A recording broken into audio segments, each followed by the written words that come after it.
Hello and welcome to the Takarazuka Review Fan Podcast, a podcast where fans from around the globe talk and flail about the Japanese theatre company Takarazuka Kagekidan, by fans for fans.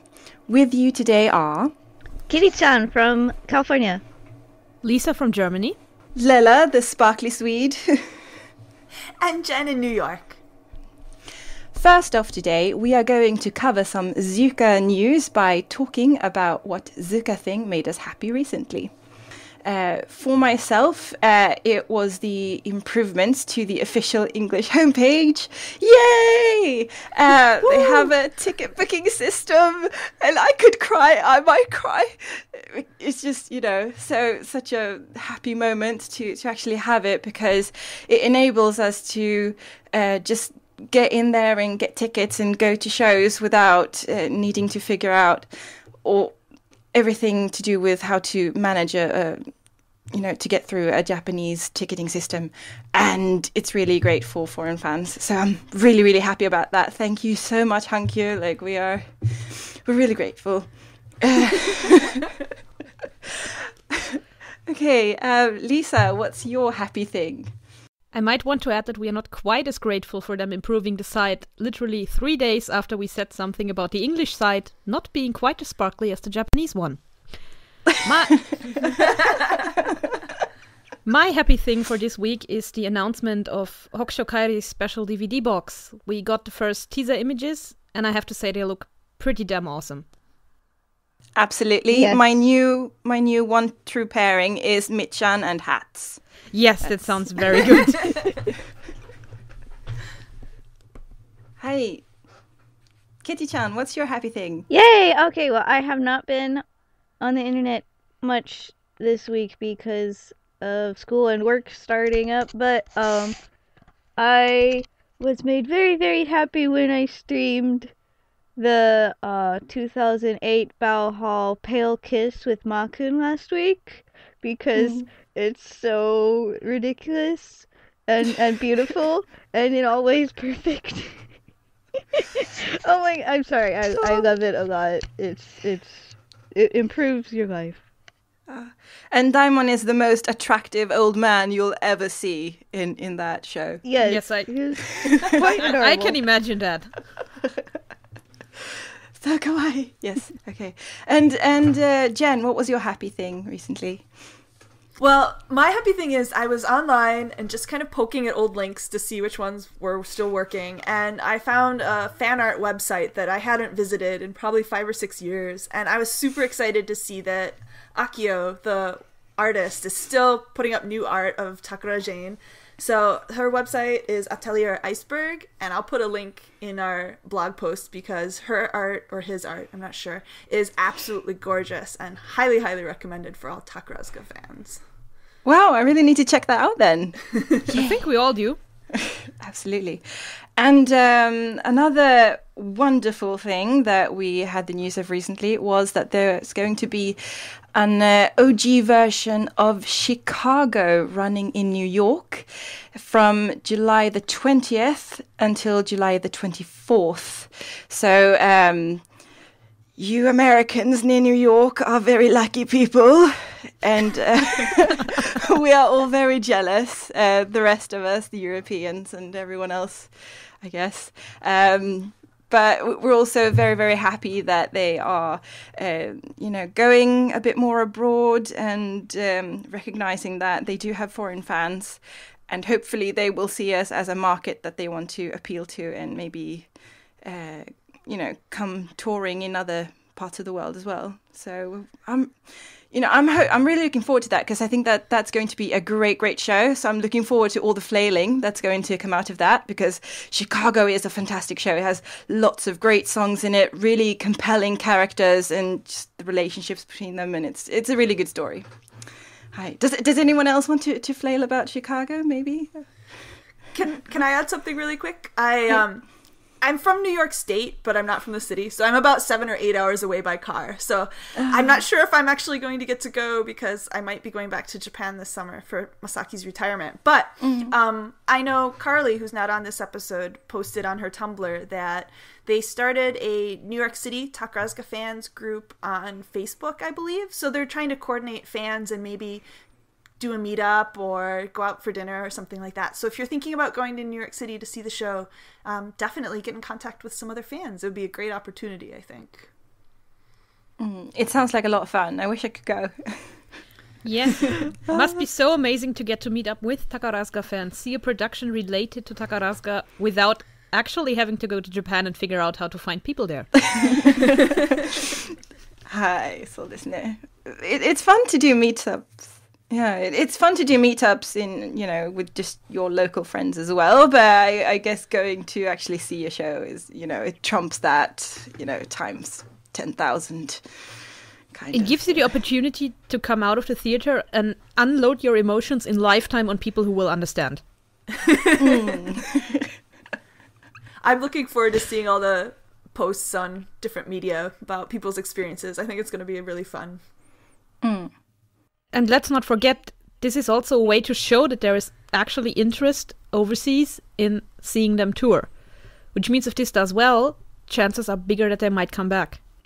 Do you think that they might do autographs and things like that if it's in New York? Because sometimes with theatre you can go and wait outside to maybe greet the actors afterwards. And sometimes people do, My only thought on that is most of these OGs who are in the starring roles were top stars. So a lot of them still have pretty big fan clubs as OGs.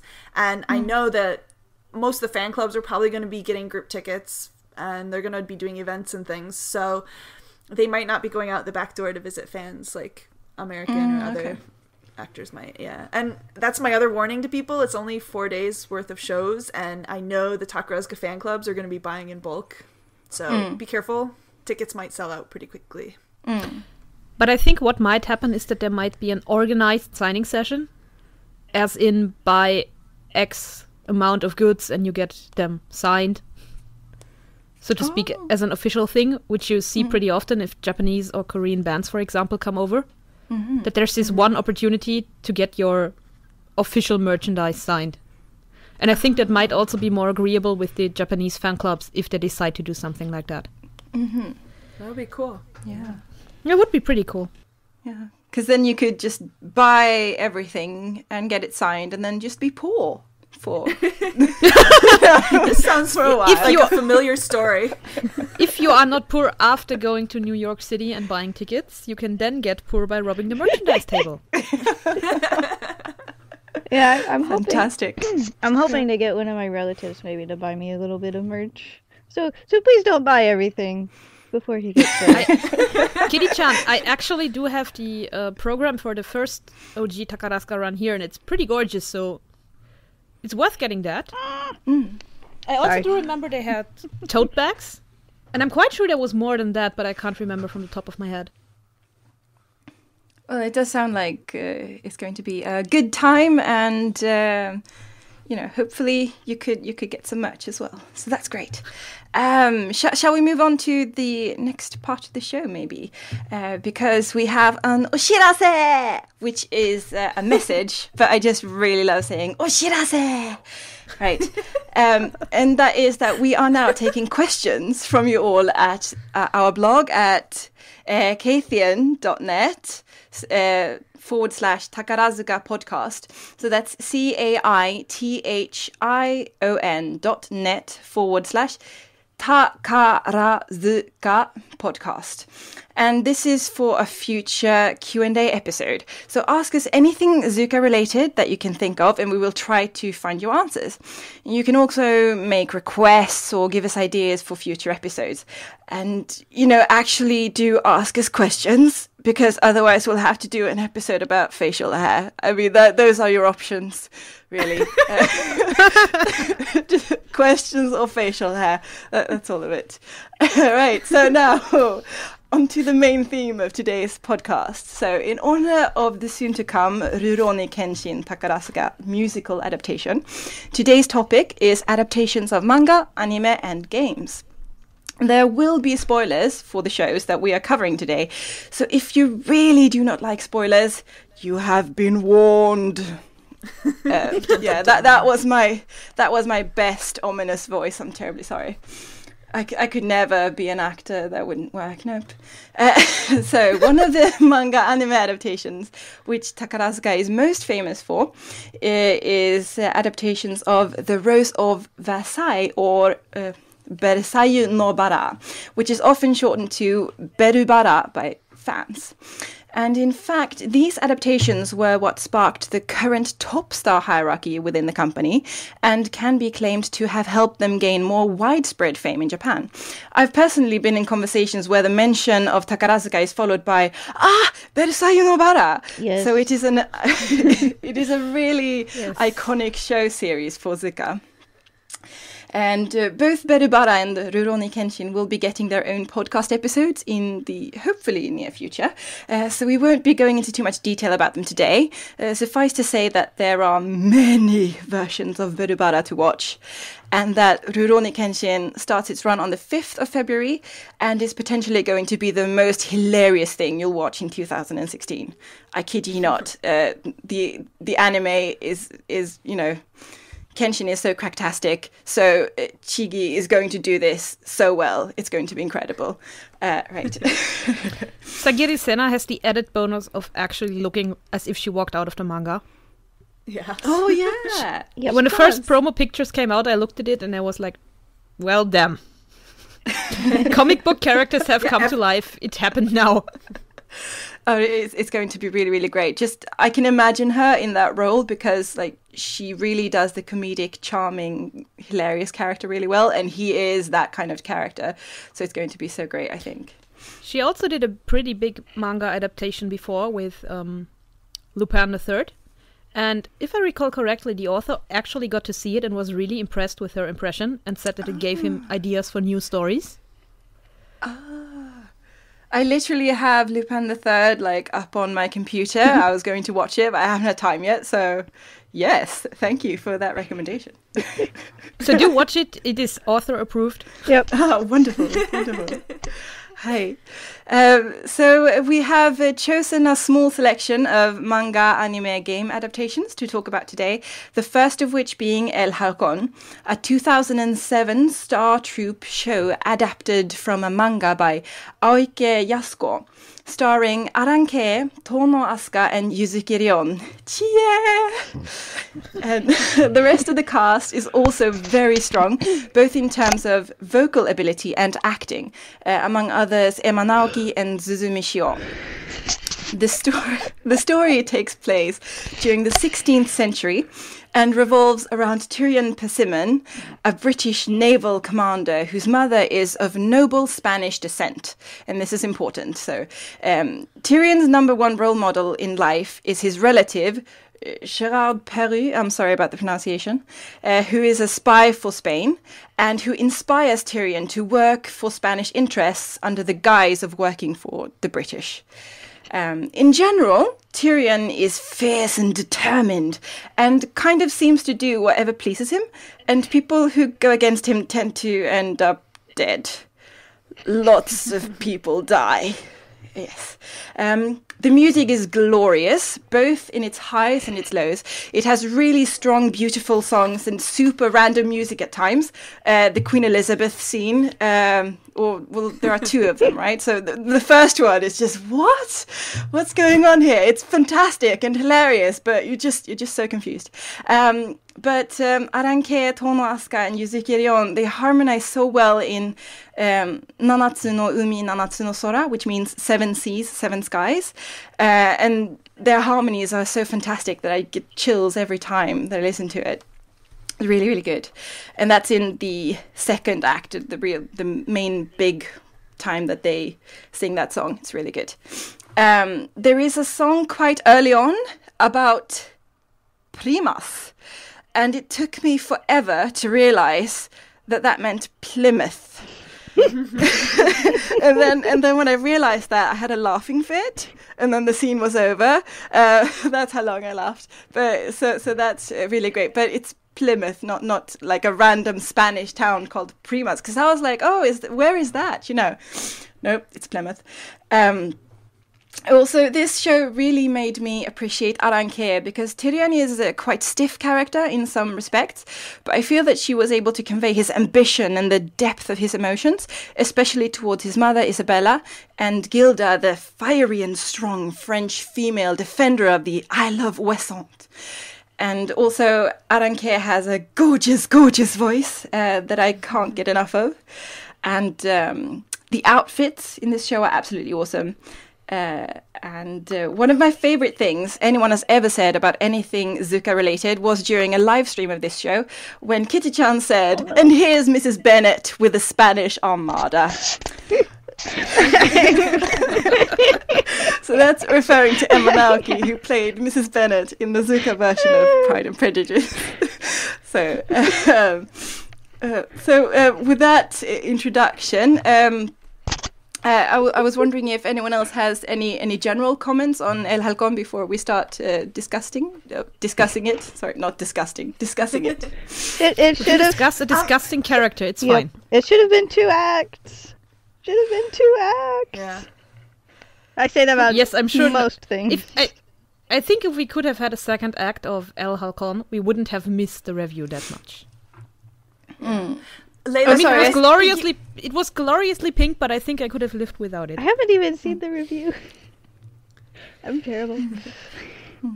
Oh, sorry. I think I said second act before. I meant the second half of it. Sorry. Yeah. Usually they do have what would be an end of Act 1 number somewhere like 2/3 of the way into a 1-act show. So I end up being like, oh yeah, that's Act 1. Hi. So isn't it? Our first discussion topic about this show is how does it compare to the comics? I personally have not read the comics, but Jen and Kitty, I know that you have a little bit. So How does it compare? Before I do the comics, can I throw some other comments in? I'm sorry. Hi, Everybody was talking. It was hard to get in. I just wanted to piggyback on talking about how awesome the music was. I'm not sure if anybody knows, but Terashima Tamiya, who's a very famous, I don't want to say musician. My brain is going blank here. Not conductor. Composer? Music writer. Composer, thank you. I'm like, it's a C word. Yes, he's a very famous Japanese composer, and I think this was his first time working with Takarazuka when he did the music here. So everybody was really excited when they announced it. Yeah, and this El Halcon was funded by Flets, and a lot of times when they have the big company sponsors, they can spend more money on things. So I think that helped with that, and just with the general the movies that play on the background throughout the show, a lot of that was, I think, probably because of the money from the sponsor. He did 2 other Takarazuka shows, didn't he? Terashima Tamiya. Yes, he's done a couple since then. He did I think I remember he did Karamazov no Kyodai, and he did Trafalgar. And some people and the Ghibli fans among you might know him because he composed the music for Tales of Earthsea. Yeah, so his music's very beautiful. It is. Definitely. Did he also compose the weird bits with the Queen Elizabeth and... No, I think they had him come in and do most of the theme songs. So all the big sweeping orchestral pieces. Those. Yeah, because those are the really, really amazing bits. I think Aoki Tomoko did those. Yeah. Speaking of Aoki Tomoko, she's also going to be doing the music for Kenshin, it seems, and she did the music for Lupin III. Yes. I sense a topic. It will happen someday. Hi. And how about those the comics? How well does it compare? I think when you talk about, like, you were talking about the Queen Elizabeth scene where it's really crazy, like, when Aoki Sensei wrote these comics, it actually was 2 different series, and she did the first one that she did was actually 7 Seas, 7 Skies, which was 2 volumes, and that's actually the second half of the story. And she did this very early in the 70s, and so it's the 70s kind of style. It was very like lighthearted, a lot of like weird, quirky humor. And it's later that when she introduced Tyrion, that she wrote in her some of her own work, she was talking about it. She's like, this was the first time I introduced kind of a darker character, and she kind of fell in love with the idea of having a bastard as like the main character. So after this, a lot of her series, like people know Eroica, and she's got Klaus in Eroica, and so his character kind of came from Tyrion. And then she went back later and she started writing El Halcon, which was about how Tyrion became how he was. And she actually only did 2 volumes of that series, and then she discontinued it because it was getting too dark for even her to keep writing. So very different tones, and I think you get that in the show. Like there's parts that are very dark and serious, and then you get these weird lighthearted moments like with Penelope or with Queen Elizabeth, and those I think come back to the older series. What do you think, Kitty-chan? I think you mean Juliet, not Penelope. Oh yes, sorry. Yes. I think aesthetically it is so close to the original manga. Like the costumes are straight out of it, which makes them way more historically accurate than most of Takarazuka's historical costumes. Although they've been getting better about it. But yeah, they needed 2 acts to make it make more sense, because I'm forever miffed that they took out some of my favorite parts of Seven Seas, Seven Skies. Because, okay, there is one panel that is one of the most beautiful things I have ever seen in a manga ever, and I literally want to frame it on my wall, but it didn't make it into the musical. It's the bit where Tyrion gets punched in the face by Red. Yes. And that did not make it into the musical, and I'm so sad. But it really did quite well, although things with motivations do get confusing. I haven't read all of El Halcon, and Gilda is not in Seven Seas, Seven Skies, so I don't know how her characterization was different in the comic. If people look at the poster for this show, and people look at the art style and they're like, ooh, what's that? Like, Aoki Sensei's art style changed a lot in the 90s. So the art style on the poster is not the same as the art style for the manga, just as a warning. Like, I think people who like more traditional shoujo manga style would enjoy that comic more than, like, if you look at the poster. She wanted to become more realistic style, and so the faces are very square. They're not as pretty anymore. Yep. Okay. I just wanted to say about this one scene with Red punching Tyrion in the face. If you look at the hate and build difference between Yuzuki Reon and Arankei, and Yuzuki Reon punching Arankei in the face, Would not end well, no. probably would have needed a new top star. Can we talk about the fact that Yuzuki Reon's character is named Luminous? Yes. I just think oh my that's the best. Yes. She had interesting ideas of what British people were named. It's better than some of the ones that are in other words. No, but I think Luminous is a quite nice name. It's so hard to type in the chat, though. Whenever I'm doing a live stream, I just have to call him Red. Because if I keep saying Luminous, for one thing, everyone's confused, and it takes so long. But it's such a good description of the character, because he's like very bright, youthful, shiny, naive. Like, Luminous Red is perfect. Until he starts doing all the pirate stuff, and he gets a lot of character development that got a bit rushed. But he's still handsome Oni-san when he's the pirate, you know. Yep. So he still maintains that kind of light thing. And I mean, his buddy Captain Black, right? Yes. So I mean, red and black. Tyrion has both a red outfit and a black outfit. Love patterns.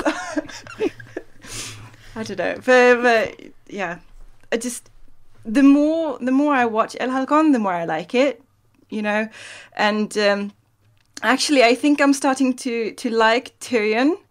I mean, if I met him in real life, I would still run away, but yes. But I think actually that Arankei does a really good job in portraying him as having, you know, an emotional life, because the way I see it, he is a very kind of restrained character. And he's kind of like in that, you know how in the Middle Ages your family, you are the main person, and then your family is your circle, and then nobody else actually matters. You just kill random people because they're in the way. And I think that is the way Tyrion is a lot of the time. He's just like, well, you're in my way, so I'll just remove you. And then, I'll get on with the thing that I was doing. It feels a bit like he's that type of character, just like picked out from the Middle Ages. I mean, nowadays we would never imagine that kind of behavior, because I have to say that scene with Penelope, it gives me chills, and the dialogue is straight out of the comic book. And so that was one of my favorite. When they actually put that scene in the musical, I was like, ooh. I know this is completely unrelated, but with the dialogue straight out of the comic book, this happens sometimes. Like, I remember when the movie Sin City came out, and they did a director's commentary on it, and apparently the original author commented on, wow, this is dark. This is really, really dark and really, really harsh. And they looked at him like, this is straight out of your comic book. It's copied word for word. I wonder if this might have happened here too. I think it works really, really well here. I'm going to pull in a little bit, like, we're not talking about Galactic Heroes yet, but like when I was comparing these two, because I rewatched them this week, and I feel like the narration in Halcon is very much like the characters it's either in the dialogue where they get you caught up on what's going on, or it's like the thoughts of the character, as well as in the Galactic Heroes, they actually have a character who is a narrator, and so they have a lot more. It feels like it drags more in Galactic Heroes, whereas here it's very, very fast-paced, which some people had a problem with, but I liked it a little bit better, because you weren't like getting dragged out of the action. It was like part of the action, what's going on. I think it also helps that the scope of the original work for El Halcon is much, much smaller than the scope of the original work for Legend of the Galactic Heroes, which probably makes it easier to condense it into, a 1 or 2 act musical without losing a lot of stuff. Although, to be honest, for Legend of Galactic Heroes, they only used the first 2 comics to make that show. And Seven Seas, Seven Skies, and El Halcon together is 4 comic books. So it's kind of interesting that El Halcon still feels faster. Yeah, well, it's also a half show, so. Yes, that's true. Can I just mention, we were talking earlier, I was telling everyone, I translated an entry from Aoike Sensei's journal. Like, after opening night, she went to see the show, and the headline of her blog post was like, Aran's Tyrion is superb, and she spends a whole article talking about how much she loved the show, and they stayed an extra day to see it again, and she was like, I was crying, and I was crying the second time we saw it. She thought it was great, so it's also author approved. which is important with her, because she doesn't allow anime. Yes. Oh, she doesn't allow anime of her work. I didn't know that. No, there's been El Halcon, another Takarazuka production, which was about how of Alcazar, and I believe there is one Edoica drama CD. I think that is it for adaptations of her stuff. Yeah. Did she ever see that one photo shoot that Mizunatsuki and Yamato Yuga did dressed up as her characters? Right. That was from Please tell me she did see that. That was from the first Cosmos Troop Takarazuka book, I think. I think it was the second, but I have it here and I'll check after the podcast, so maybe we can show the picture. It's a great picture. I have to say, like, when we were talking about how good Aran was at, like, bringing out the character of Tyrion and his emotions, just before this show was announced, I watched Glassy Landscape, and Toko Aranke plays like a police detective whose characterization is very much like Klaus, who's a main character in another one of Aoke Sensei's shows. And Klaus and Tyrion are very similar and kind of, they have a lot that's different, but they're also very similar. And when I watched Glassy Landscape and Toko in that role, I was like, oh my god, she would be amazing in Eroica. And then like 3 months later, they announced that they were going to be doing El Halcon and she was going to be Tyrion. And I was like, yes, I was right. So I was super, super excited. Toko generally seems to be pretty interested in those dark characters. If you look at her work post Takarazuka 2. Mm-hmm. And also during her Top Star run, she had El Halcon and The Red and the Black, which is both quite uncharacteristic for Takarazuka, I think. Mm-hmm. As regarding the main character, I mean. I think it's interesting, too, because we have to remember Toko and Tono Asuka both became top stars much later than a lot of people become top stars. And when they did this show, I mean, Tono Asuka was already Ken 10, which is pretty amazing for a top star Musume Yaku. And Toko is, let's see, she joined in 91, so she would have been like Ken 16. Ken 16. Like, I feel like they brought their maturity into the roles that they did here too. Like, the level of acting they could do is pretty amazing. Like, they fit the costumes, and they didn't just look like they were cosplaying. Like, they did an amazing job of fitting the characters. Whereas, again, I'm pulling in Galactic heroes. Like, a lot of times when I was watching that show, I was like, they seem a little uncomfortable in the costumes. Like, it seems like they're playing dress up a little bit more. So I don't know. I felt like their experience played a lot into how awesome the show was. I think it also helps that both Toko and Asuka are naturally strong singers. At least it feels that way for me. So that means you can focus more on acting because you do not have to focus as much on getting the singing out right. At least they always sound quite effortless to me compared to some other people when they are singing. Oh, definitely. Like, they are very strong vocally, both of them, and they really carry their characters. Like, I can't remember the word in English right now. I can remember the word in Swedish. Oh my god, I'm getting my Swedish skills back. But it's Pondus.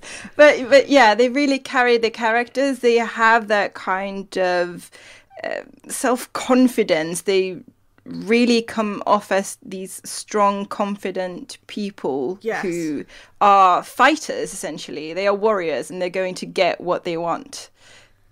You know, step on everyone on their way there. They have that charisma. Which is, I think, pretty realistic, as I think it was Lela said before, that this was a mindset that we cannot imagine anymore today, but it was actually pretty common. I'm trying to get things done, and, well, you're a casualty, and maybe I'm sorry for you, but I'm still going to kill you. Yeah, but it's because they didn't think of other people as individuals. They only saw themselves as individuals. And that is also why there's been, you know... And then it spread to their family, and then it spread to their nation. Like, the people who are like me, they also are individuals. And then that's when people, with colonialism, when people went down to Africa, and then they saw African people, and they did not see them as individuals. They saw them as animals, because these people are different from me, so they are not equal.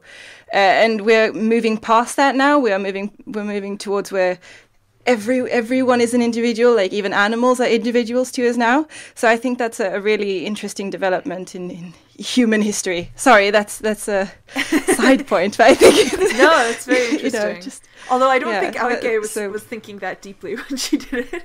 No, probably not. But it's just like one of those things. I think it's really great that they managed to capture that in the character. Absolutely. Yes. Sorry, just, you know, off topic and everything, but yes. Sorry. Should we move on to maybe the male violence towards women? Because that's also a quite a big topic within this story. What do you guys think about that? How he behaves towards the other women? I feel like it's very much like the romance genre kind of a thing, you know, the big strong man takes the woman, and at first she says, no, and then she's like, yes. And you get that in this show with the anti-hero. Like, I mean, I think Tyrion purposefully seduces at least two women in this show, you know, and at first they're like, oh no, and then they're like, oh, okay. And I don't know, I feel like as entertainment, you know, we've grown up and we kind of like, we appreciate that to a certain degree, but if you think deeper about it, it's kind of scary that we're glorifying that. I don't know. Yeah. My thing, Tyrion's dialogue in some of those scenes is really, really reprehensible. Like, I don't think it's trying to gloss over it that much. I don't know. But the thing is, he does with women exactly what he does with men. He uses them to get what he wants. It just usually ends up different ways. I think, what is it? It's Penelope and then Gilda, which is where it gets weird because he actually starts reciprocating there and isn't sure what to do with it. Yeah.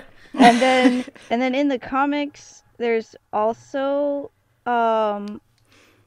Sigrid, his stepfather's lady. which I don't know if that got carried over into the musical. I know they're seen together a few times, but I don't know if they mention it. But she kind of vanishes from the musical, which is very lucky for her, honestly. Everyone whose plot lines kind of vanish is just, well, good for you. You escaped. I just get really distracted by her dresses. She does have very good clothes there. They're really, really good. So that's, a reason to watch El Halcon. Look at the pretty clothes. So great. Can we talk about Gerald? One other thing that I... No, go sorry. ahead. Go ahead. No, I just wanted to mention as well that Tyrion, he becomes really, really infatuated with Glinda, and I think that's because she... Gilda. Oh, sorry, Glinda. Now I'm thinking about Wizard of Oz. God. Please, Okay, Gilda. Oh, God. Okay, Takarazuka, are Gilda. you listening to us? Yes, this show, please. Sorry. So he really falls in love with Gilda because she is this strong woman, and he hasn't really encountered a lot of strong women, it seems, in that sense. Like, women who can actually challenge him, because she does challenge him properly. Like, she has a battle with him. Yeah, and I think she fights him off, actually, at least once, and then he goes after her again. Yeah. So he sees like a real challenge in her, and that makes her interesting. And then they have back history as well that I guess he realizes or something. But it's he really falls in love with her, and you can tell later on when he just something happens to her, and then the person who did something to her, he just goes like. So it's Red actually that does something to her, and then he gets really, really pissed off at Red. And Red has always said before that, I'm going to get revenge on my father, like you. So I'm going to Taos, like I'm going to kill you or like defeat you. And Tyrion has kind of like laughed at Red before. He's like, well, you're amusing, but nothing's gonna happen, you just run along. But then in that moment when something happens to her, he's just like, he just turns and he's like, I'm going to freaking kill you. I'm going to get revenge on you this time. So that shows how important she becomes. Yeah. Sorry. He loses his cool. Like, up until then, the reason he could kind of defeat everyone is that he could kind of stand away from it. And then suddenly his emotions are involved, and he just goes for it, even though he knows he might not win, and that's kind of leads to his downfall. But it's interesting because they always talk about how they both love the Seven Seas, and I feel like not just that she stood up to him, but they both hold the same things precious, like their freedom, their ability to sail, and love of the sea, that kind of thing. All right. Hi. Oh, was there something about Gerard as well? Oh, I was just gonna say, when we talked about him a little bit at the beginning, like I can't remember, but it's interesting. They make it a little bit more explicit, I think, in the musical than they did in the comics, but the fact that he's actually Tyrion's father, and everybody kind of knows, but nobody says anything. And then when Tyrion's nominal father, when he stabs him and kills him, he's kind of like, I don't care. You weren't my real father. And even that guy who'd been raising him was like, you little bastard, I always knew you were just a Spanish, you weren't mine. It's very interesting. Can I mention one thing that I remembered in this scene? Little Tyrion, small Tyrion, is played by Tenji Mitsuki, who managed to be completely adorable, but also, completely stabbity and everything. So, perfect small Tyrion. Okay, carry on. Yeah, she's really, really good, and she has a really great voice as well. So I thought that was a good casting choice, definitely. Yeah. Shall we move on maybe to the next show, because we've talked a bit about El Halcon now. Yeah. So the next show is Legend of the Galactic Heroes. And Lisa, what are your thoughts on this show? Maybe I should ask by just saying something about the show itself before moving on to the thoughts about it. And the Japanese name for Legend of the Galactic Heroes is Ginga Ea Densetsu. The original series also does have a German subtitle, but the German subtitle is grammatically incorrect, and I'm not going to say it. And basically, this show is what would have happened if nobody had stopped us during World War II, I suppose. The story is set in the 35th century in our Milky Way, and somehow humanity has managed to colonize a lot of planets, almost all of the planets that seem to be there, and make them their own. And as it is with humanity, if you leave them alone for 10 minutes, they'll start arguing. So in the end, we have a galactic empire, which is strangely very German in its nature. Apparently, it's supposed to be Prussian, but it seems very, very, all the names are basically German. And they are, of course, an empire, while on the other side, we have a democratic alliance of free planets. And the show focuses on Reinhard von Lohengrin, who is the son of a poor family, a noble family, but a poor family. And he eventually rises up against the emperor to free his sister, Anne Rose, who has been taken to serve as the emperor's concubine. On the other side, in the Alliance of the Free Planets, we have the Admiral Yang Wen-li, who was supposed to be a historian and only entered the military to pay for school, but eventually they realized he's a military genius and enlisted him for life. And the show focuses on only the first 2 parts of the very, very long anime. I think the anime has 110 episodes, so there's a lot of condensing going on. Legend of the Galactic Heroes was performed in 2012 and was the top star debut for Oki Kaname and Misaki Rion. And I think during the discussion we'll have to talk a bit about Misaki Rion getting shafted during her own top star debut. Oh, what happened? I really want to know now. The problem is that since they only took the first 2 installments or chapters, so to speak, that Misaki Rion's character, Hildegard von Mariendorf, which is a horrible name, did not appear basically at all. What? In the original work. So they somehow had to stuff her in there, which is quite problematic because at this point of the story, Reinhard is still making eyes at his second in command, Siegfried, and is not really taking notice of her. Oh. So Mirion has I think 15 minutes of stage time in a 2-act show. Oh, wow. That is her own top star debut. Oh, I really feel sad for her now. Oh. It is quite sad. Because she was doing an amazing job also with the songs she was given, but she was given so little to work with. And I think she could have done much, much more.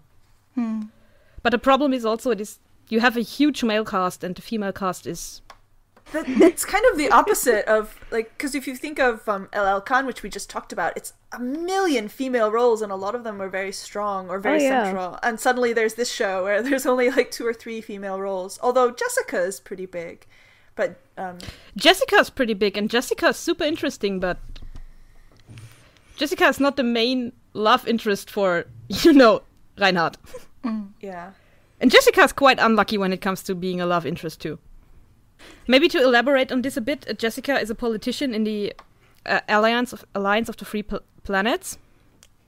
And she was engaged to Yang Wen-li's best friend or best comrade who died in the war.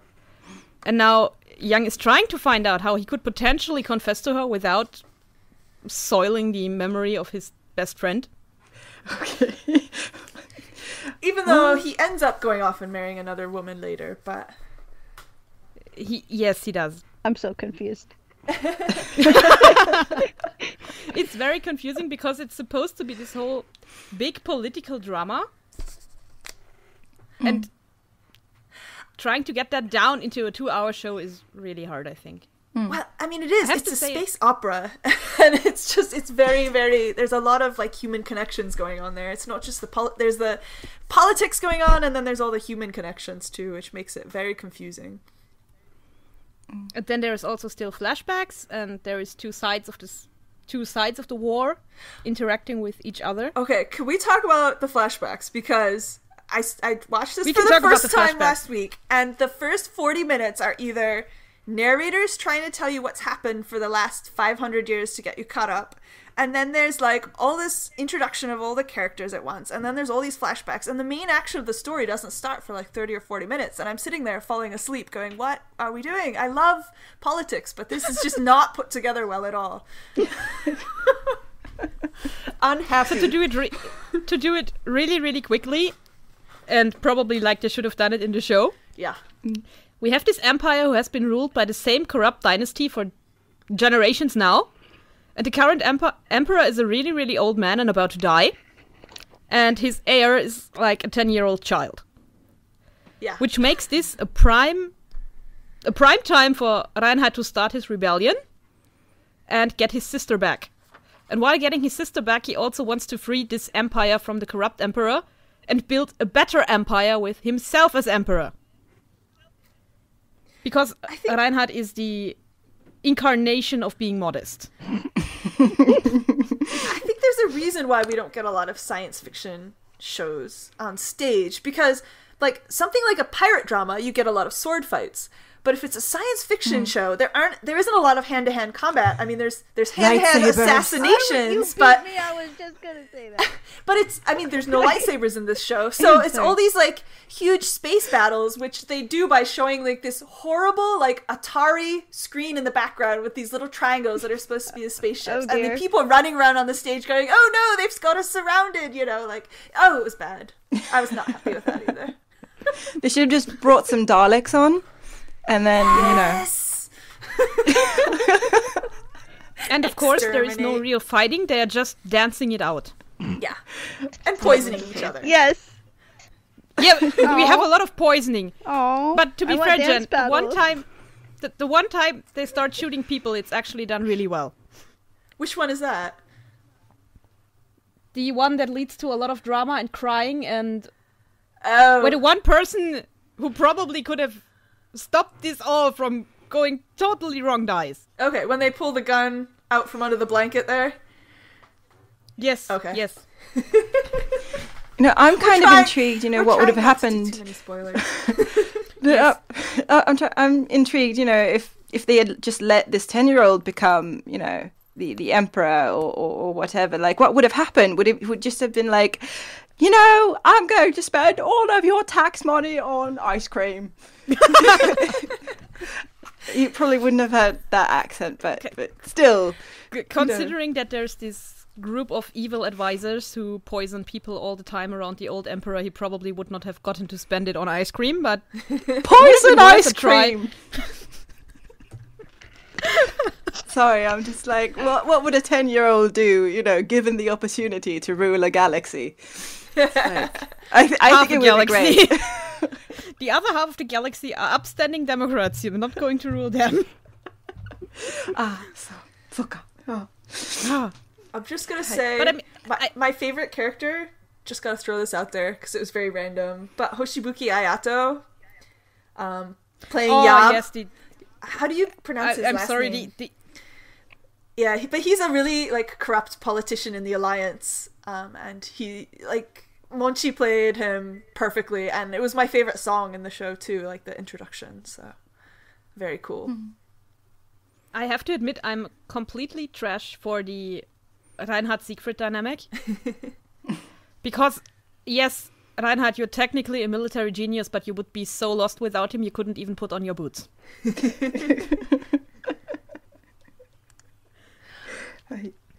I mean, this is also a huge part of why we get so many flashbacks, because Reinhard is a brat, and he was a brat as a kid too, which got him into a lot of fights. And during those fights, he meets this boy who's not from the nobility, who's just a commoner, and whose name is Siegfried Kircheis, and they become friends, and they become friends for life. And Siegfried is loyal to this point that he enters the military to go with his best friend, and that he's just like, oh yes, you want to throw over an empire? Sure, I'll come with you.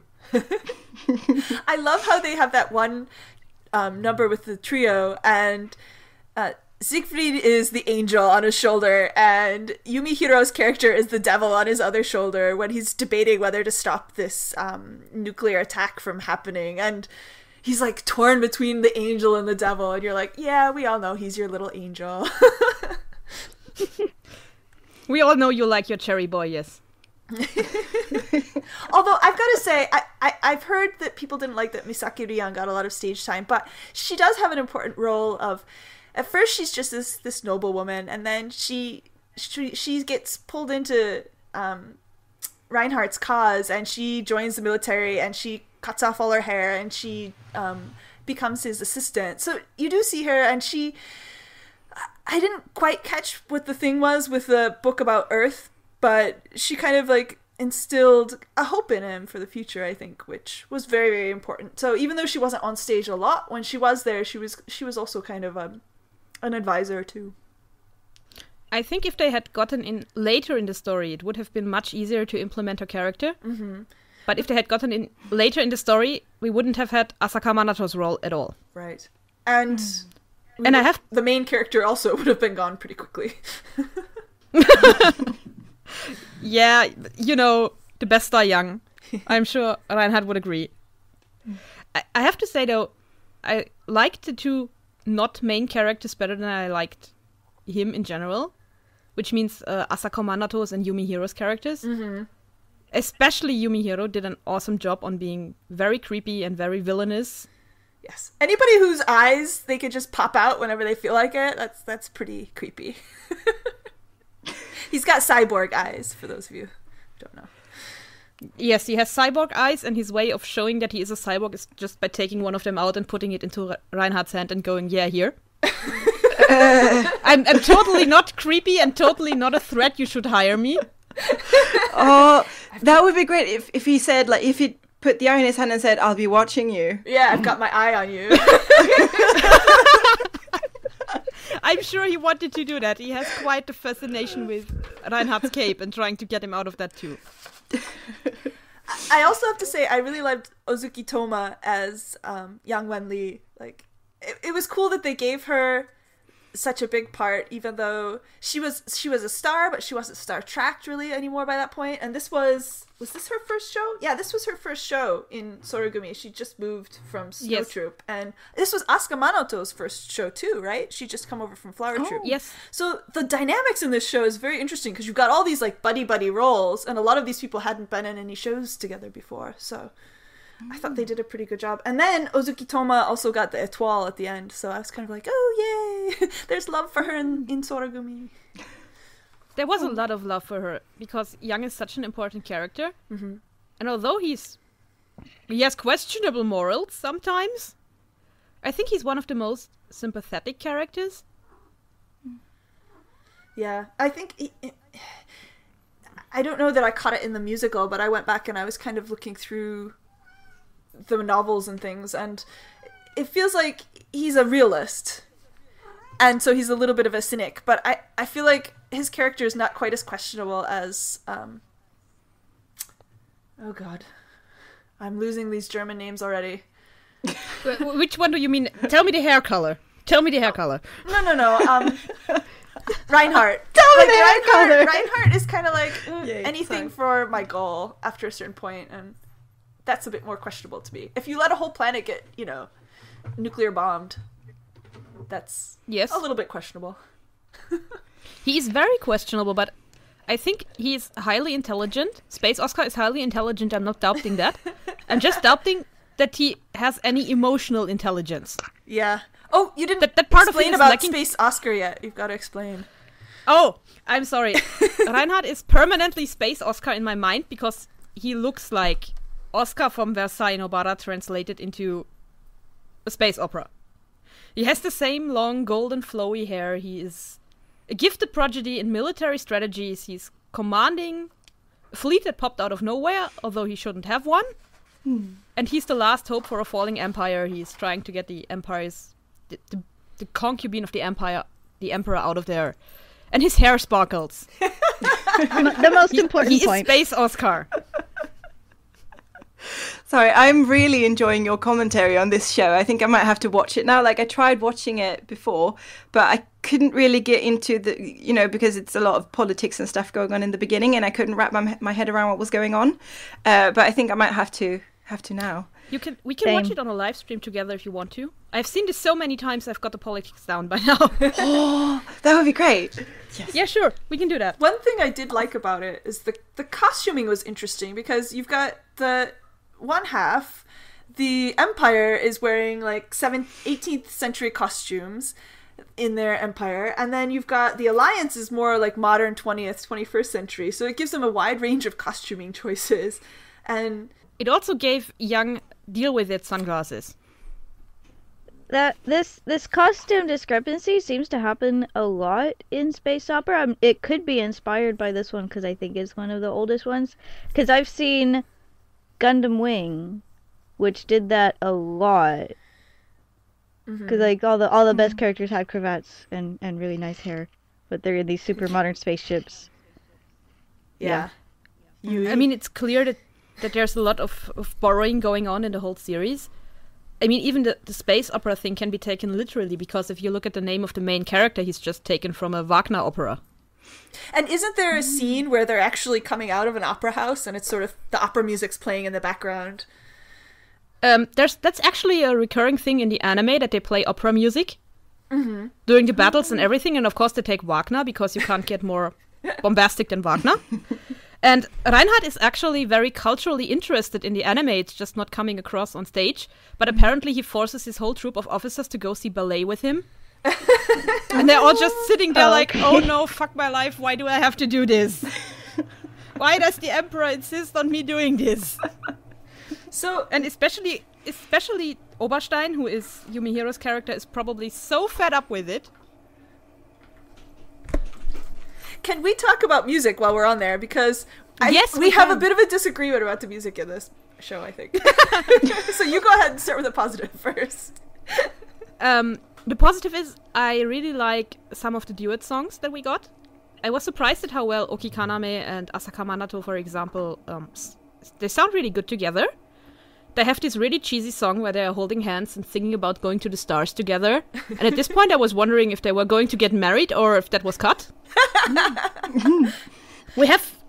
I like the final, I like the arrangement for the final, and I like the Angel and Devil song, as well as Yumihiro introducing herself as a slimy villain song.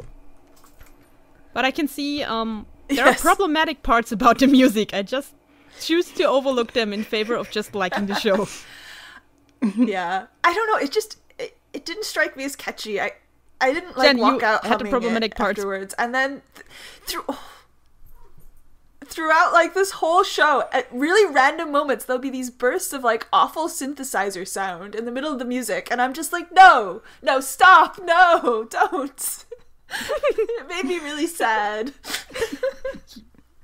You know what made me more sad than the synthesizer sounds? What's that? This one battle where the minions, Reinhardt's minions, who all have names that I associate with something else than those characters. Uh-huh.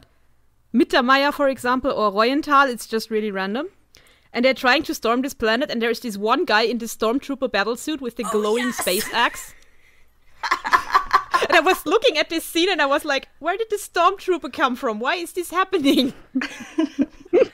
What happened to dancing it out and shooting? I went back and I looked at the covers for the original novels, and they're wearing stormtrooper outfits, and so I guess they were influenced, the author must have been influenced, or the artist of the covers must have been influenced by Star Wars or something, because they are. Yes, but it was just so random because you never see any of those battle outfits before. Yeah. Before they're just all running around in their sparkly little uniforms, and that's nice and dandy, and then suddenly there's this stormtrooper. Yes, and why are they fighting with a freaking giant nowhere. axe? Yes, where did the axe come from? It is a question. Why do you need 5 people to take down someone with an axe?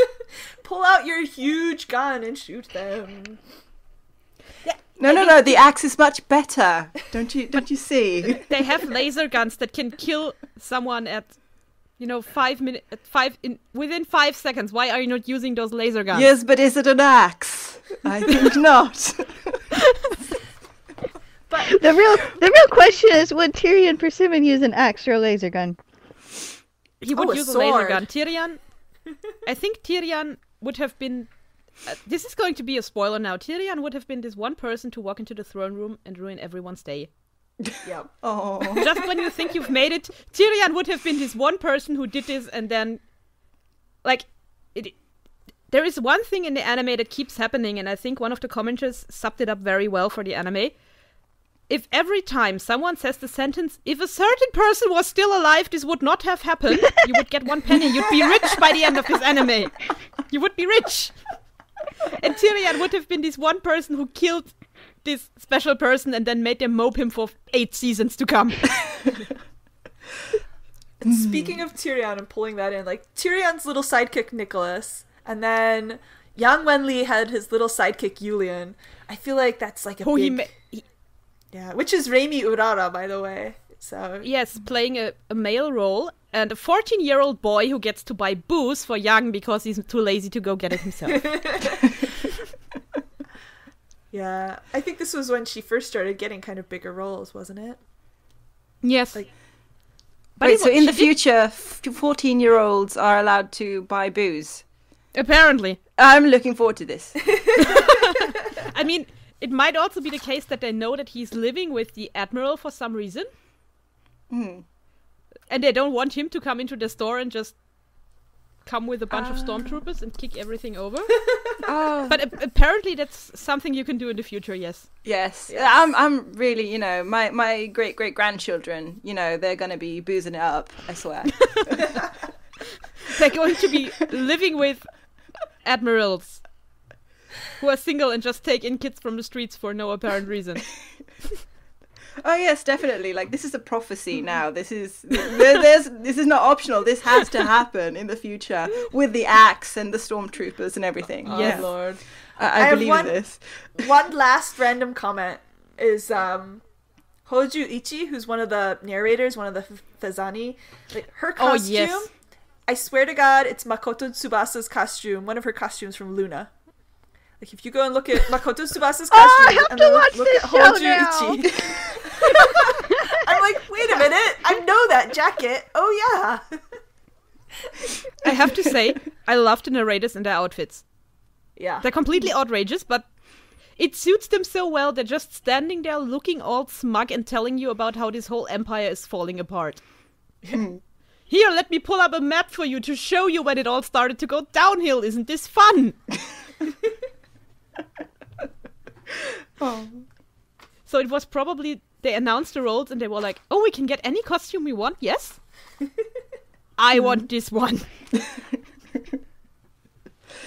Oh, sounds really good. I'm going to have to watch it.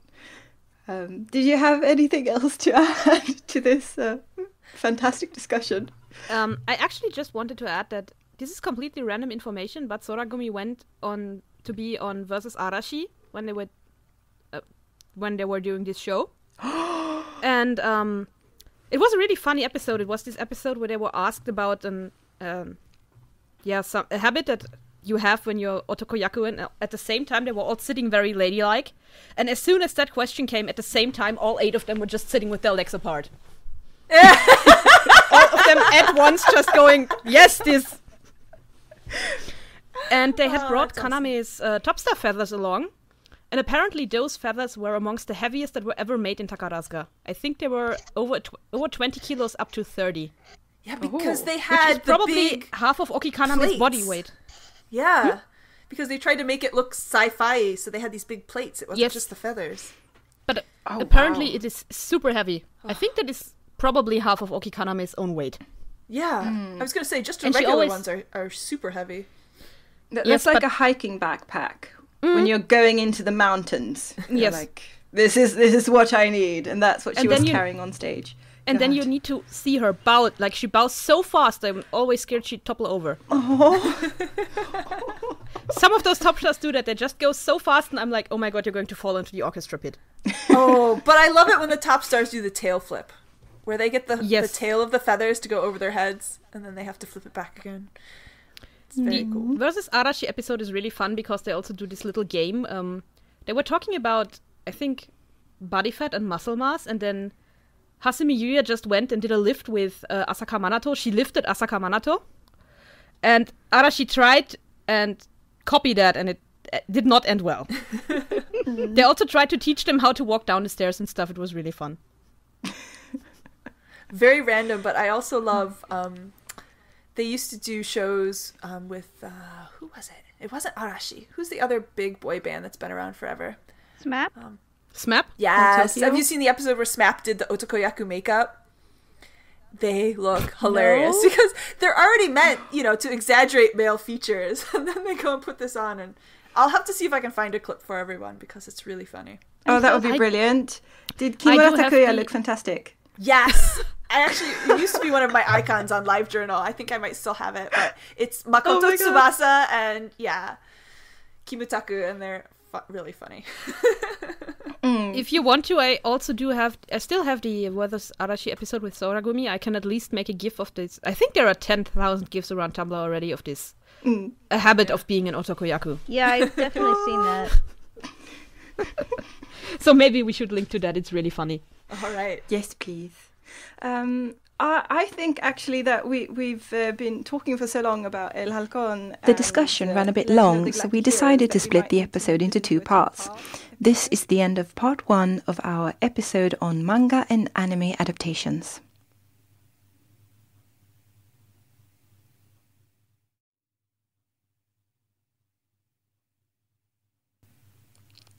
Hello and welcome to the Takarazuka Review Fan Podcast. The discussion ran a bit long in our manga and anime adaptations episode, so we decided to split the episode into 2 parts. This is the second part. Partaking in this episode are Jen, Lisa, Kitty and Lela. So let's move on to the next show, which is Habatake Ogo no Tsubasa. No, Yo. it's Tsubasa Yo. Yes. Yo! I know that. I've watched it more times than people should. Which roughly translated is... The translation on Takawiki is spreading golden wings, but it's an imperative. It's not a gerund. So it's like spread your golden wings. Yeah. And what is it? What is the story? Okay, so it's a Snow Troop show from 1985, featuring it stars Asmide as the Otokoyaku lead, and it has Ichan Ichiro Maki in one of her really, really early roles. She's in the Musumeyaku lead, and is actually quite cute. But the plot, such as it is, it's set in the not Renaissance but medieval times in Italy, when like all the city-states were fighting each other for whatever random reasons. So the lead character, Vittorio, has just destroyed this one other city-state. If the plot is a bit vague, it's because this was not a well-plotted show. Anyway, so he's just destroyed this other city-state. And so it opens with this scene where Ichan's character, her name's Clarice. I swear I can talk. Yes, Clarice. I can't do it. I've been speaking Japanese all yesterday. It's a problem. Okay, Ichan's character... It opens with like her and her son's like, oh no, I'm gonna be made to marry this dude who just took over my city state. And so she's like, oh, I'm sure it's gonna be terrible, whatever. And then Asmi Ray comes in and I'm like, sorry, I'm slightly how about trash. So anyway, it turns out that Clarice wasn't treated very well in her own city-state. She didn't have any love for it anyway. Like, her mom had been forced into marriage, which is why she's not keen on being forced in marriage. But shortly before Vittorio had taken over her city-state, she'd been like wandering around the woods or whatever and ran into him. And something... the video I've seen of this is a Sky Stage recording that's missing like 50 minutes to an hour, which is why a lot of stuff is weird. But anyway, and then let's see, Vittorio's right-hand man Falco, who is played by Mori Keiaki in leather pants. No, it's Taira Michi. It is? Wait, who's Mori Keiaki then? Oh wait, But there are leather pants. Julio, the right. nice young lord. The little baby one. Okay. Oh, and these are leather pants that like they tie up the sides, the outsides, right? And they leave a little space there. Yes. These are like bodice ripper, like booty leather pants. Yeah. Just to put this in perspective. This show, just Asami Rei starred in a show that was actually based on a Harlequin romance, which was not this show. So, a trend. But, anyway, Falco's not keen on Vittorio having a lady because he wants Falco to be this really cool military dude who goes and takes over places. And so things spiral downward from there. People get banished. People get, locked up in dungeons and poisoned and whatever. It's complicated, but very, very interesting to watch. But Vittorio actually gets enough character development that he and Clarice get together in the end and are actually pretty happy, I guess. There's also a bit where Ichan's cross-dressing, and it actually looks really cute. So yes, that is that show. I swear. I mean, it's not good, but it is fun to watch, and I am so ashamed that I know the theme song. It is such a guilty pleasure. It is such a guilty pleasure. But it's based on a manga, but it's a very, very old manga that I've never been able to find, and it's not called Hawatake Ogo no Tsubasa Yo for some reason. Yeah, it's called Kaze no Yukue. Yeah. So. Yeah, I loved this show when I first saw it. And I have to say, they've been showing a lot of old 80s shows on Sky Stage, but it's the same thing. Like, they usually tend to be missing like 40 to 50 minutes of material. I don't know if that's because degradation of the original film or things that they don't have copyrights for anymore or why they do that. But that tends to be a pattern with the older shows that get broadcast. Yeah, at least they put little title cards in. Yeah, they tell you what's going on. but it doesn't explain much. I think it might just be what the show is, though, when it stops making sense at some point. But then there's a lot of like going back and forth, people getting kidnapped, people getting tortured. Yeah, I thought Ichiro Maki was super, super cute as Karariche. Yeah, except her wig. Okay, this is a complaint of mine. Her wig is really weird because she has these like drapey things on the top of her head that I think are supposed to be like braids, but they're literally pinned right to the top. So if she tips her head, they go all over the place and it makes her look like a Cocker Spaniel, which is kind of cute, but on the other hand, not how hair works. I remember not really liking Asamire's wig either, but it's been a while since I've seen the show. Yeah, it grew on me. I was like, and then about the fourth time I watched it, I was like, oh, yeah. So, also, something was up with the stage that day, because you can hear the shoes squeaking in every single scene. It's so distracting. Well, it's weird kind of part of the fun. Because they didn't have the microphones that you wear. The microphones were all down in the stage, so it picks up the noise. Yeah. Oh. So glad they changed that then. Yeah, now we get the jewelry hitting the microphones when they move. Especially the bigger earrings. Yeah. Oh.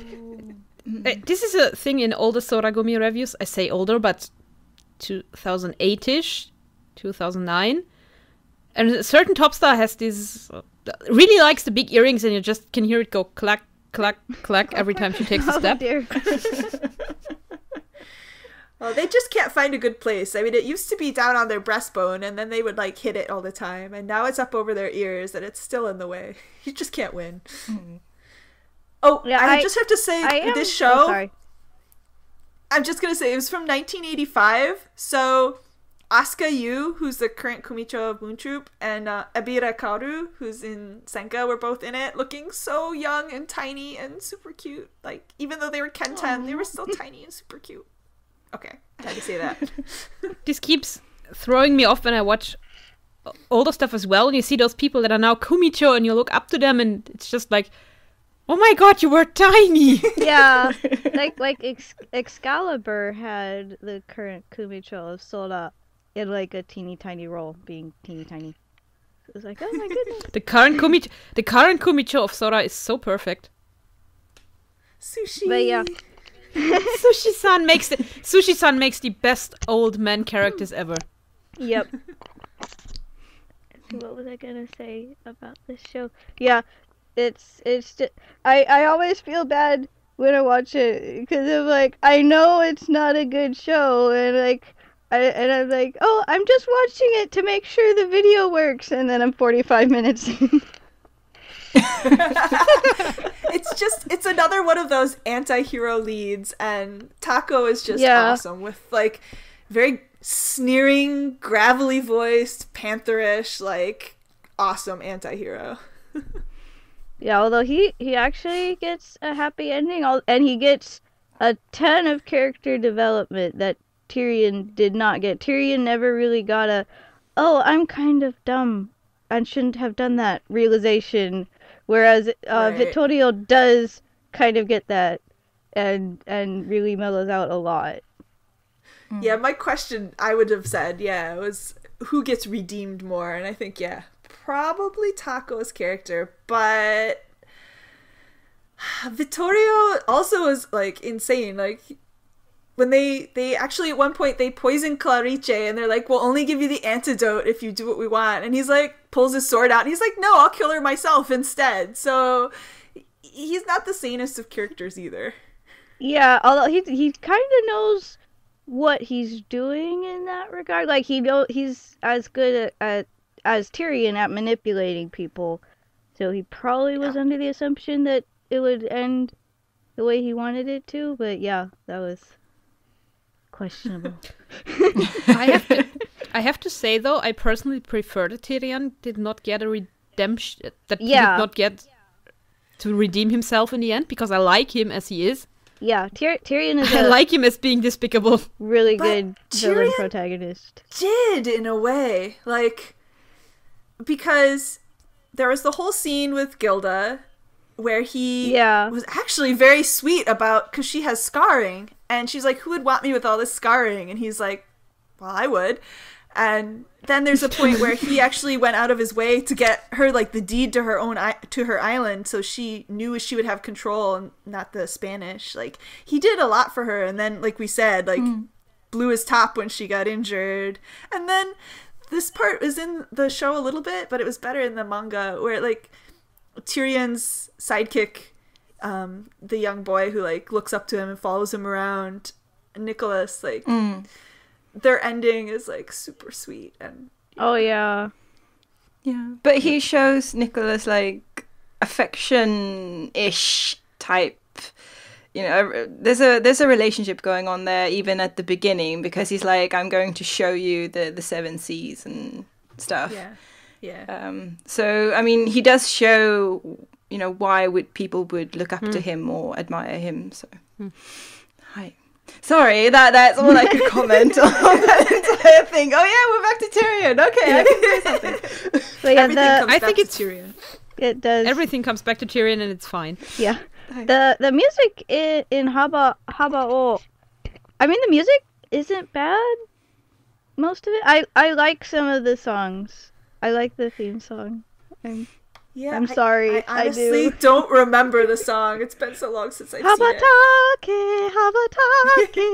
Oh God, no Tsubasa. I do know it. See, I know it. I'm so sorry. This sounds like something that should be on one of those Sky Stage shows where they just pick a random theme and then show scenes that fit that theme. And that is probably going to be the one kind of song that gets stuck in your head for 3 weeks and you're never getting rid of it again. I'm sorry, but not really. Yep. Yes. Well, thank you very much for this. Should we move on then to Phoenix Wright? Yeah, might as well. Stop tormenting people about Habao. Actually, Actually, there are so many people who are getting into all the Takarazuka shows. I'm quite sure they would appreciate it. I've been trying to find that other Asami Day show because I saw pictures from it and I looked it up and I was like, oh my goodness, she made one based on a Harlequin romance. I must find it. But it's called Blue Jasmine, and somebody in Hollywood made a movie called Blue Jasmine, which is very frustrating, and they're not the same. So I can't find it. Curses. Well, to all the people, especially the older Yukigumi fans there on Tumblr, because then I know there are some of you. If anyone has any leads, maybe you want to help Kitty-chan out? Yes, please. What year was it? I think it was 83. Cause it was definitely before 85. Cause she quit in 85. Yeah. Yeah. Habao was her last show, which would make you think they record the whole thing. Oh no, that was a fun one.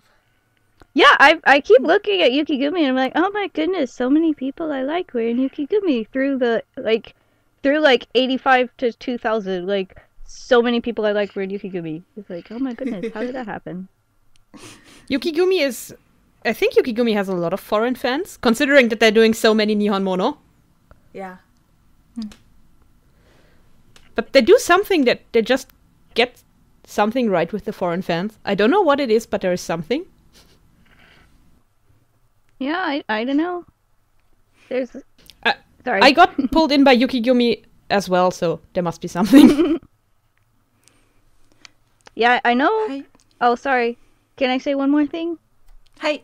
Okay, I know that for some reason, it seems like Mizunatsuki is, like, massively popular if you go on the Russian comms. Because her photo galleries, everyone is like, oh yeah, 300 pictures of whoever. And then you get to Mizunatsuki and you're going through, like... 2,500 pictures. I just want to make graphics. I don't have time for this. I think it's because Mizu got a lot of... Not Mizu, but Yukigumi around that time got a lot of Russian shows. Oh, yeah.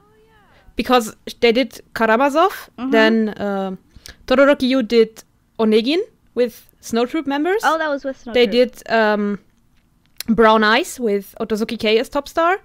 And they did... What's the name? I keep forgetting the name. They also did Anna Karenina before, so I guess Yukigumi has a good track record. Nijinsky. Nijinsky was what I was that's looking for. Not quite Russian. Not quite Russian, but... It's set in France, but Nijinsky is Russian, Is I Russian. think. So I think that might be something the Russian fans enjoy. Yeah, that is a very good point. Okay. Not sure if that is it, but I could imagine. Yep. Also, Mizu is really cool. Yes. That is You know. true. Just something to throw out there. Yep. oh wait, Mizu was in that one show, Russian Blue, that I've actually... It's so good. So that's another Russian show. Probably my favorite of her shows, actually. So it seems like we'll be doing a Russian show podcast Yeah. at some And point then. 90% of it is going to Tangent be over. Yukigumi! Okay. Is there anything else that you want to say about Habatake Ogo no Tsubasa yo? I think I'm satisfied. Other than please watch it. It's total trash, but then you will become total Habao trash, and your life will be better. Yes. We should add this gif of Lin-Manuel Miranda here saying, the kids on the internet nowadays, if they like something, they call themselves the trash of the thing. Yeah, I'll just stop with saying it's a literal bodice ripper with whips, chains, and, literal red hot pokers in the eye. So if you like that kind of thing, you'll probably enjoy it. That's a wonderful endorsement there. It is. Right, so I guess the last series or show that we're going to talk about today is Phoenix Wright. Yes. Objection! Objection? Iggy Yes, of course. Oh, God. Sorry. I was like, no, wait, what did I do wrong now? Always doing something wrong, I'm sorry. So Phoenix Wright is a 2009 adaptation of the video game series Ace Attorney or Gyakuten Saiban, where you play the character Phoenix Wright, whose job it is to get his clients acquitted. The most famous line from the game is "Objection" or "Igiari," which they, of course, have included in the show. And as they so, Lisa and Kitty so nicely said. Of course. It is a Cosmos Troop show, and it stars Ranju Tomu as Phoenix Wright, also called Nick, and Nanaho Hikaru as Miles Edgeworth. The Zuka adaptation also includes an original character named Leona Clyde, played by Miwa Asahi, who becomes Phoenix's love interest and old girlfriend. And in the play, she takes on the backstory of the character Lana Sky from the game. And I have been told by a friend who has played the game that the court case which is presented for Leona is similar to one which in the game is about Miles Edgeworth. So there is that. I personally would have liked a bromance between Phoenix and Miles better, but I can understand why they created Leona, since they have a target audience which they need to cater to, and it is possible that the show appealed to a wider audience because of the romance.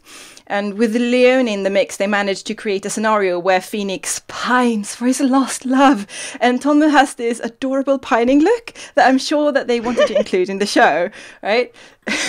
But you know, if Phoenix was my friend in real life, I probably would have staged an intervention because there is a lot of pining and a lot of dancing and then more pining and but it's amusing pining, and they wear Phoenix has a blue coat and Leona has a yellow coat, which, you know, I'm Swedish, so I'm all for that. So, you know, I was like, yay, that's my flag. It's fantastic. Yeah. So anyway, it is a really funny show, especially Phoenix's relationship with his secretary. And Tomu's Phoenix is an amusing and charming and appealing character. And another reason to watch the show is to see Nanaho Hikaru's dance in the review bit, because her outfit is a black suit with a red shirt and glitter decor. And if I am ever involved in planning a wedding someday, that outfit will be included somehow, because it is so gorgeous. You just go, rawr, so good. Yes. We might want to mention that the role of Miles Edgeworth moved. Yes. Because there were 3 installments in total. And from the second one onwards, Miles Edgeworth was being played by Yumihiro. Yes. Yes, that was in my next bit, but you've already said it. So I'm sorry. Yeah. There were 2 follow-ups, creatively named Phoenix Wright 2 and Phoenix Wright 3, released in 2009 and 2013, respectively. The second starring Tomu, again, as Phoenix, and the third focusing on Miles instead, with Yumihiro in the role. And I hear that Kitty is quite keen on the third Phoenix Wright. Yes, it's the best because it doesn't have Phoenix in it. I'm sorry. like you were saying, you were going to stage an intervention for him for his pining, but I was going to stage an intervention for him because of the fact that he does not know how to dress himself like an adult who has a job.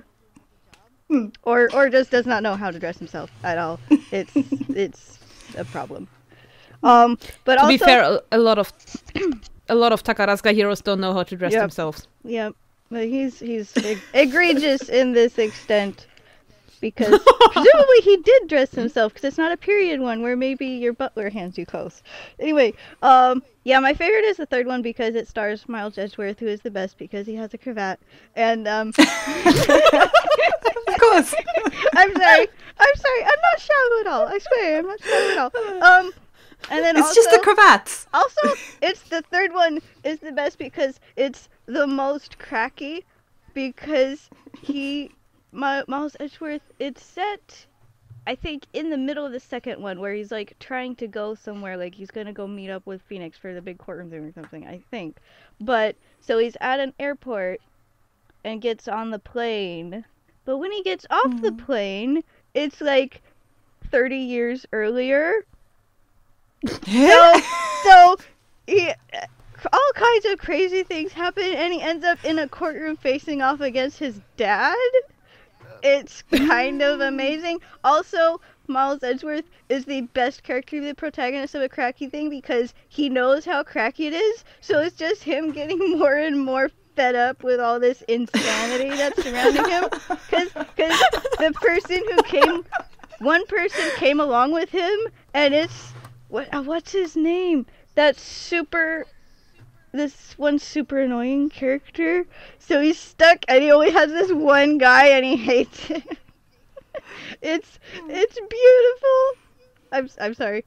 The actual court case makes almost no sense, but it doesn't matter because look at this thing of beauty. No, was this like one of Yumi Hiro's last shows before she retired? It was in 2013. She retired at the end of 14? But it was like her last lead, right? Oh. My god, Jen. Yes, it was her last lead, but she still had 3 more shows to go before retiring. Yeah, I just remember when it happened, everybody was like, "Oh, she's gonna retire soon." I was lying, by the way. She retired at the end of 2013. Somehow I thought Gone with the Wind was 14. Yep. Sorry. It might be pointing out that Miles Edgeworth is actually one of her favorite roles according to her TakaWiki profile. I approve of this. Can I give a personal anecdote here? Yeah. Of course. Okay, so in my Japanese class last semester, we had to do like a skit, and we had all these grammar points that we had to put in, and I was like, oh my goodness, if we did a courtroom scene, we could stuff almost all of these in here. So we did do a Phoenix Wright courtroom scene, although we didn't use the names. So, and I was the prosecuting attorney because I wanted to be Edgeworth. and we both got to say objection, and then we turned the case over to the class like as the jury, and I actually won the case, which is like the first time Edgeworth has ever won a case. I don't know. I've never played the games actually, but yeah. So I actually was showing the courtroom scenes from the musicals. So you could be like, yeah, let's format it this way with like what the judge says and everything. Did you wear a cravat? I had a scarf that I had tied in a really nice knot, and I had a really nice coat. So yes. That counts. I wonder if this is an acceptable excuse to play video games while you're supposed to rehearse because you're, researching your character.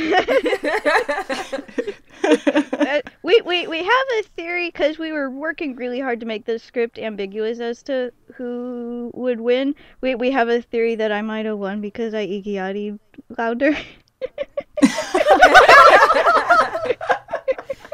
Did you know that this is a very Spartan way of doing things?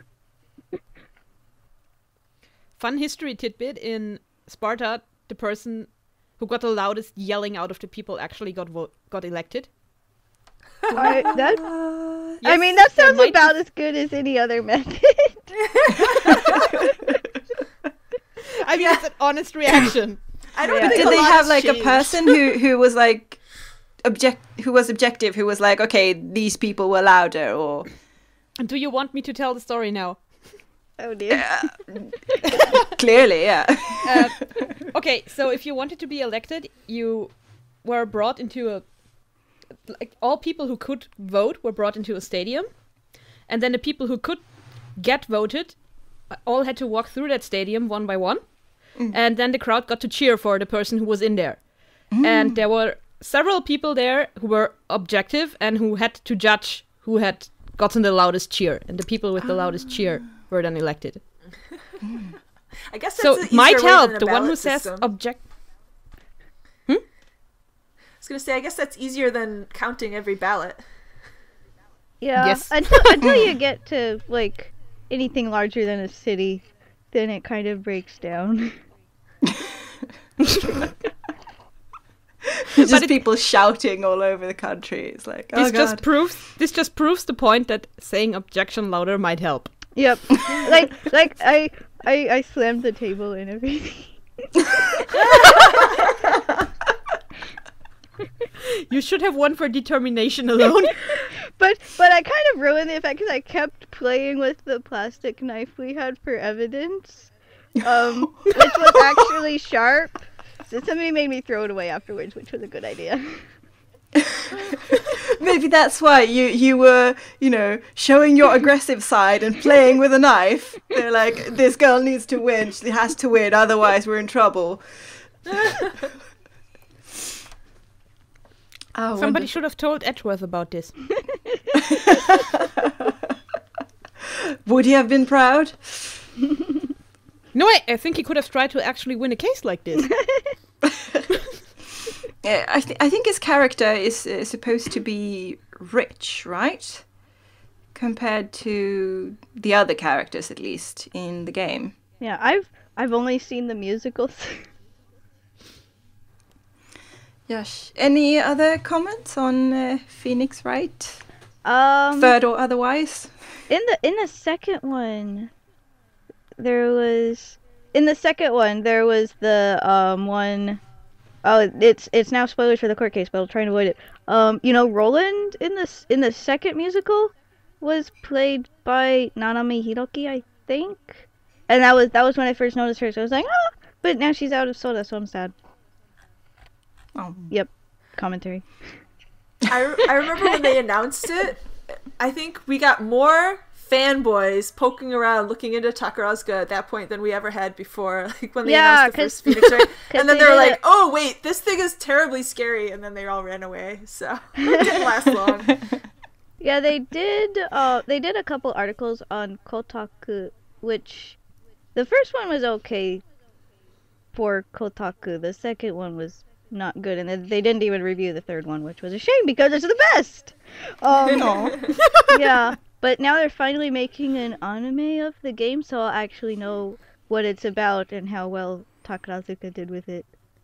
There is a movie, though, isn't there? I think there's a couple live-action movies and maybe a drama. I think they might have even made some co-ed stage shows, but that might be just my brain imagining things. The fact that there is a live-action movie means this is either really good or really, really scary. There is no in-between.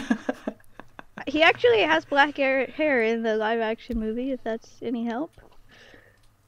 I don't know why they changed his hair to blonde in the Takarazuka adaptations, but they did. Wait, is that Oguri-shun? Is Oguri-shun in that one? No, I'm probably wrong. In which one? The movie? Oh, okay. I don't know. No, probably not. I'm probably this is probably something else that Oguri-shun is in that I'm confusing it with. It is actually a very good question why they made him blonde, because the show prior to Phoenix Wright was Paradise Prince, and I'm quite sure Tomo had black hair in Paradise Prince. Oh yeah, I remember who she played in Paradise Prince. That was a good part in Paradise Anthony. Prince. I think it's probably just as simple as... I think it's... Isn't he supposed to be American? Yeah, and like blonde is like a typical hero color, and Phoenix's personality is very blonde Takarazuka hero. It's set in New York. No, it's set in California. It's set in California, which is another complaint of mine because everyone's running around wearing 7 layers. And I'm like, have you been to California in the summer? Isn't it set in New York? No, it's set in San Francisco. Yeah. Yeah. I totally missed that then. I thought it was set in New York. Maybe that's the game then. Yeah. Paradise Prince is set in LA. And Phoenix Wright is set in San Francisco. Because I'm quite sure of this because he has this whole song about biking through the whole United States to LA. Well, he hitchhikes too, which means that he does not... Hopefully he does not die. Do not try this at home. Yeah, Please do not try to get from place to place like Stuart does. Yes, that is called How Not to Survive in the United States. To be fair, Stuart does not have a big grasp on how real life works anyway. No, I mean, he's adorable. That's his heart. Yeah, but that's another complaint of mine in the Phoenix Wright music because everyone looks amazing, especially Edgeworth. But I also collect giant wool coats, and I can only wear them for about 3 weeks out of the year, which makes me very sad. So, but he spends like half the third musical in this gigantic leather coat, which I love, but would probably have killed him in real life. But Takarazuka never cares about the fact that costumes might be too warm. Yep. They But, never cared. I mean- Just like, That's a very Japanese thing, too, to wear so many layers in the summer. yes. In the summer, while everybody else is melting. Yep. Yeah, Keeps the whenever they sweat in. try and do something set in the United States, it's like they've got a t-shirt and a vest, and then they've got a hoodie tied around their waist, they've got a hat, and they've got, some kind of pants and big sneakers, and it's interesting. The 90s lasted, like, till 2008 there.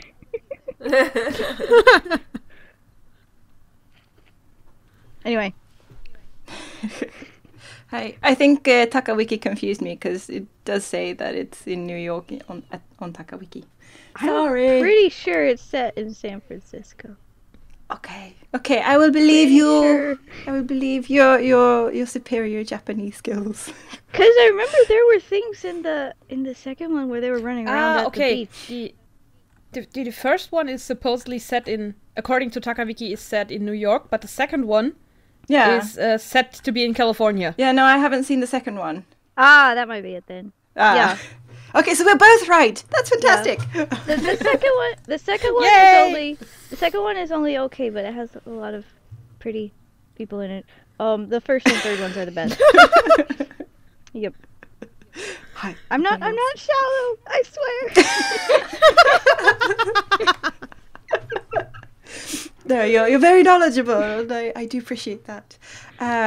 But thank you very much for everything today, guys. And before we finish today, I just want to mention again that we are now taking questions from you all at our blog, kayatheon.net/Takarazuka podcast for a future Q&A episode. Ask us anything. We make these podcasts to spread Zuka love and would be happy to answer if we can. And that's all from Kitty, Lisa, Jen and myself. The theme music is Sumire no Hana, recorded by the fantastically talented Arcanum String Quartet. Isn't it just the best? And thank you very much to all you Zuka fans for listening to us today, and keep on flailing.